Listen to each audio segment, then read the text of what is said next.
Hello mga Marikoy, for today's video ito ang aming ganap. For the ulan-ulan nga no mga oras na yan mga Marikoy. Buti na nga lang may trapal dito sa labas kaya eto for the tambay-tambay nga kami. Maya-maya nga nung tumigil yung ulan dumating nga itong aking mga buwisita. Charot! Tumila yung ulan mga Marikoy, nagpunta nga itong aking mga friends. Wala lang, gusto lang nilang tumambay, nainip sila sa kanila kaya eto tambay kami sa labas. Yung mga bagets for the laro-laro lang sila no mga oras na yan. Hala sige magpakapagod kayo. Good luck na lang talaga mamayang gabi.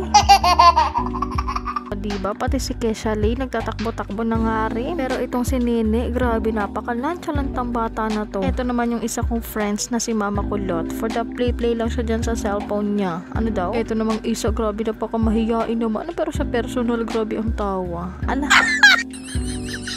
O diba? Huling-huli sa camera. Walang kawala. Charot. Siyempre hindi ako pwedeng mawala, ako ang taga-video nila for today's video. Ala, diba? Sino ka Charn? Sarap-sarapan ng above na yarn. Ito na nga ang sinasabi ko, kinagabihan, grabe, biglang nag-aya ang mga above na to. For the shot kami dyan, party. Ala, napaka-OA. Pampatulog lang naman yan mga Marikoy. Wala lang, trip-trip lang namin kahit wala kaming pambili. Ala, isang set lang naman kami dyan mga Marikoy, pampatulog lang talaga. Kahit wala kaming kapera-pera no mga oras na yan mga Marikoy, ipinilit pa rin namin makabili ng isang set. At wag ka, may pulutan na yan. Dahil nung nakaraang nag-inom nga rin kami ay wala kaming kahit anong pulutan. Kaya nung pagtapos namin mag-inom ay hala kanya-kanyang sakitan ng aming mga tiyan. Pero hindi sumuka. Sasakit ang tiyan pero walang susuka.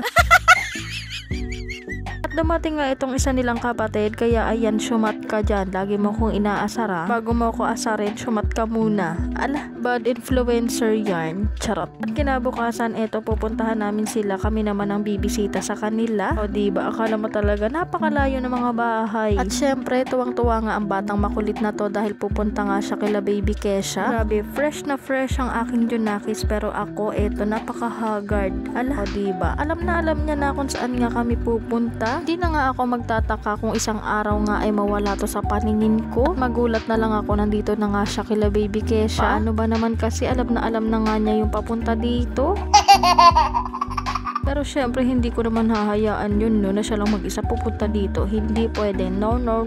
Ito nga ang sumalubong sa amin, si Kesyang makulit. O diba, grabe, napakakulot nga ng buhok nito, napaka-cute. Ito naman si Ate Jemary, busy nga sa kanyang Junakis na babae sa pag-iipit. Ala, sige mag-away kayo dyan. At nandito rin yung kanyang mister na busy sa pagsi-cellphone. At hindi pwedeng mawala ang mama mo kulot. O diba, busy-busyhan siya, hindi ko alam kung anong kinakalikot niya dyan. At hindi rin naman kami nagtagal kaya eto at pauwi na nga rin kami. Wala lang, sumilip lang talaga kami sa kanila kasamang panggugulo at pambubwisit. Charot.